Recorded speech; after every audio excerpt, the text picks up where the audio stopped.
Сәлем достар, сіздермен жалпы тәжірибелік дәрігер Нұрманова Асия, және де қазір мен врач-инфекционистпін. Сіздерге бүгін мен зығыр туралы бүгін айтайын деп отырмын. Яғни зығыр дегені семена льна деп айтады көбіне аптекада мен бұрын жұмыс жасағанда. Семена льна, яғни зығыр дәні туралы, оның пайдасы, және де осы зығырдан 3 түрлі оп-оңай рецепт көрсететін боламын. Ол үшін видеомды соңына дейін асықпай қараңыз. Өйткені сіздер соңына дейін қарамайсыздар, ортасын бір қарайсыздар, рецепті қарайсыздар, сосын комментарий жазып жатасыз. Не үшін олай, не үшін бұлай деп, хотя мен уже видеода сізге барлығын толыққанды айтып қойсам да. Ал енді кеттік. Семена льна дейміз, немесе зығыр дәні. Бұл организмге өте пайдалы дән. Яғни бұл біздің организмнен көптеген токсиндерді шығарады. Және де ол агрессивный емес, өте медленно, яғни асықпай шығарады. Мен арасына орысша сөз қоссам да, маған комментарий жазатындар бар, орысша араластырмаңызшы деп. Ренжімеңіздер, мен ауыз екі тілде сөйлегенді ұнатамын. Чтоб сіздерге де жеңіл қабылдау үшін. Енді қараңыз, бұл жаңағы организмнен шлактарды өте жеңіл, жақсы шығарады. Яғни бұны біз қай кезде қолданамыз? Егер сізде денеңізде артық салмақ болып, сіз метаболизміңіз дұрыс емес болған жағдайда, осы зығыр дәні сізге ең нағыз керек препарат. Осыны дәл қазір сатып алыңыз. Өйткені бұл метаболизмді өте жақсы жүргізеді, яғни артық весті кетіреді. Сонымен қатар асқазан ішек жолына жақсы әсер етеді. Яғни оның ішінде бізде асқазан ауруы. Сонымен қатар қант диабеті кезінде осы зығыр дәні өте пайдалы. Сонымен қатар тыныс алу органдарының зақымданулары және де зәр шығару жолдарының бұзылыстары кезінде осы зығыр дәні өте пайдалы. Енді тыңдаңыздар. Зығыр қай кезде болмайды, яғни қолдануға болмайды. Противопоказания. Чтоб сіздер тек қана мен асқазаным ауырады деп, және де басқа екінші ауруыңыз бола тұр, осыны ішсеңіз сізге кері әсер етуі мүмкін. Яғни бұның ішінде бізде ісік болған жағдайда зығыр дәні болмайды ішуге. Сонымен қатар миома кезінде, мастопатия және де асқазан ішек жолдарының ауруларының өршу кезінде, яғни обострение дейміз ғой, сол кезде зығыр дәні болмайды. Сонымен қатар жаңағы зәр тас ауруларында болмайды. Сонымен қатар жаңағы бұл зығырдың компонентін жеке көтере алмаушылық кезінде болмайды. Ал бұл зығыр дәніне менде аллергия, может бірдеме бар шығар, может мен организм көтермейді шығар десеңіздер, онда біз оны қалай білеміз? Онда тыңдайық. Зығыр дәнін ең бірінші қолданатын кезде жаңағы кішкентай ғана мөлшерде ішіп көруіміз қажет. Яғни сіздің организміңізге бұл дән келе ма, келмей ма, соны бірінші білуіміз қажет. Так, оның іші мынандай болып келеді. Из пакетикте разные у вас, всего лишь 100 грамм.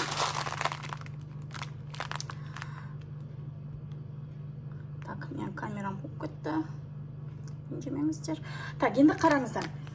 Бұл жаңағы зығырды бірінші тыңдап алайық, Зығырды біз жылына 2-3 рет қана қолданамыз. Яғни организмді тазартамыз. Зығырдың жалпы мынадай ашық және осындай темный цветтері болады, оның бірақ екеуінде разницасы жоқ. Менің қолымда қазір темный цвет. Яғни бұның ешқандай бір-бірінен айырмашылығы жоқ. Ал енді осы біз дейтін семена льнаны қолдану үшін, біз чтоб эффект күшті болу үшін не істеуіміз қажет?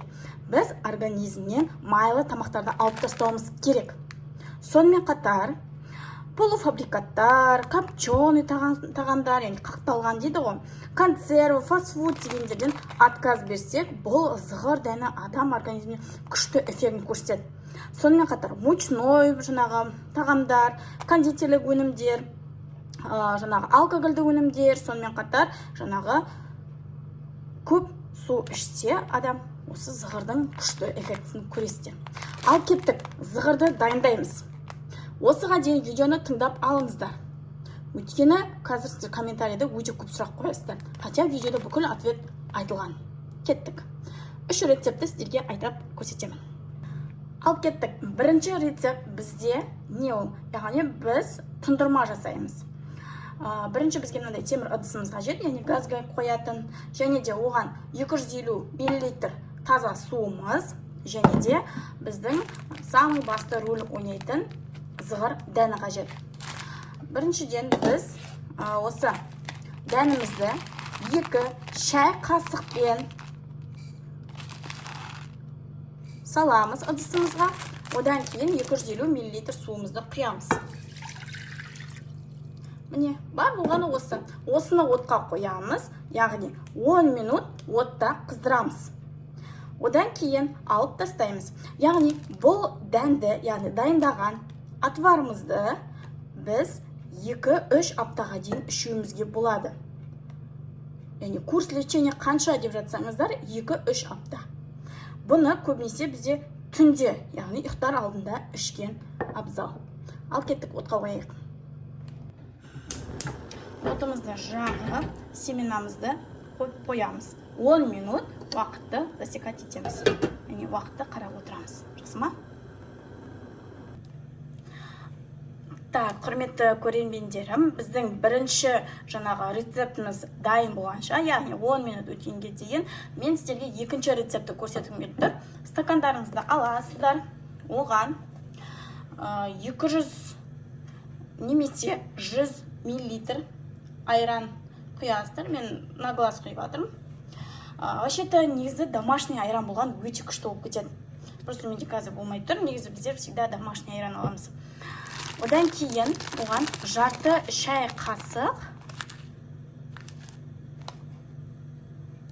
дәнді саламыз. Осыны араластырып, түнде немесе таңертең ішсеңіздер болады. Менде қазір уже түн, сондықтан мен қазір ішіп аламын осыны. Осылайынан қойып ішсеңіздер болады. Бұны біз 3 апта бойы ішеміз. Яғни бұны біз дайындаудың 3 апта дегеніміз, яғни бірінші аптада осылай 100 мл-ге жарты шай қасық салып ішсек, екінші аптасында 100 мл-ге 1 чайный ложка зығыр дән саламыз. Ал үшінші аптасында жарты шай қасық дәнді 200 мл-ге араластырамыз. Түсіндік па? Яғни, егер сіздер кефирмен ішіп арықтайын десеңіздер, бұны таңертең ішесіздер. Яғни, осындай схема бойынша ішеміз. Сонда сіздерді күшті арықтайтын боласыздар. Метаболизмдеріңіз жақсара түседі. Ал кеттік, сіздерге үшінші рецепті айтайын. Достар, келесі рецепті мен жасамаймын, сіздерге жалпы айтып кетем. Солай жасағыларыңыз келсе, мүмкін жасап қалатын адамдар бар шығар, иә? Так, ол үшін былай жасаймыз. Біздің қолымызда тұрған зығырды аламыз да, яғни 100 граммын, өзім пакеттегінде 100 грамм мен алған, аптекадан алғанда. Осы 100 граммды кофемолкіден ұнтақ қылып өткіземіз. Кофемолкіден өткен осы зығырды аламыз да, оған 250 мл зәйтүн майын құямыз. Сөйтіп құямыз да, қақпағын жауып, прохладный, яғни салқындау жерге 1 аптаға қойып қоямыз. Және де күн сайын біз банкыны шайқап тұруымыз қажет. Оның курс лечениесі 10 күн.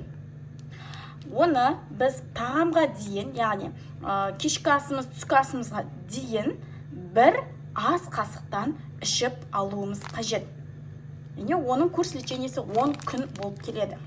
Егер де сіз бірінші қолданғанда тек қана кішкентай ғана бөлігін ішіп көріңіз. Сіздің организміңіз бұл дәнді қабылдай ма, соны біліп алыңыз. Жақсы ма? Мен сіздерге 2 рецепті пока көрсетем дегенше, біздің уже зығырымыз әдейі қайнап жатыр. Шамал астын қазір бұқтырып қоям. Содан кейін 10 минутқа дейін жай отта қайнауы қажет. Көрермендер, міне менің тұндырған тұнбам дайын болды. Астын сөндіріп қоямын. Қазір консистенциясы қандай екен сіздерге көрсететін боламын.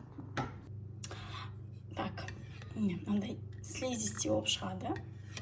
Қазір басын жауып, тұндырып қоямыз. Одан кейін кешке қарай 1 стаканды осыны ішіп аламыз. Егер де тағыда айтамын, егер бірінші рет ішіп жатсаңыз, онда кішкентай мөлшерде ғана 50 мл ғана ішіп, бірінші организміңізге жаға ма, жақпай ма, соны қарап алыңыз. Жақсы ма? Не, өте күшті болып шықты. Басын жауып, тұндырып қоямыз. Мінекей біздің тұндырмамыз дайын. Анадан дайындаған, семена льнадан жасалған тұндырмамыз дайын болды. Дәл осындай болып сіздерде де шығу қажет.